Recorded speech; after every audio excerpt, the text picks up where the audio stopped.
Isang mabilis at masarap na recipe na naman ang lulutuin natin ngayon. Siguradong taob na naman ang sinaing mo dito. Tara, magluto tayo ng paksiw na manok. May chicken bone-in nga pala ako dito. Hiniwa ko lang siya ng ganyan kalalaki. Marinate lang natin siya sa black pepper at asin. Lamas-lamasin lang natin yan gamit ang malinis nating kamay at marinate lang natin yan ng 30 minutes. Pagkatapos magpainit lang tayo ng kawali at lagyan lang natin ng mantika at piprituhin lang natin yung mga manok na yan. Prituhin lang natin ang magkabilang side hanggang sa maluto at set aside lang natin yan. Bawasan lang natin ang mantika. Pagkatapos igigisa na natin ang bawang, sibuyas, sili, pamintang buo, dahon ng laurel.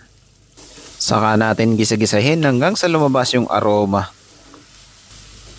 At ilagay na natin yung pinirito nating manok kanina. Arrange lang natin ng maayos sa kawali. Saka natin lalagyan ng sukang puti, soy sauce, at all-purpose sauce. Alam mo na kung anong brand nito. Brown sugar. Pwede rin kayong gumamit ng white sugar dito. Haluin lang natin konti yan.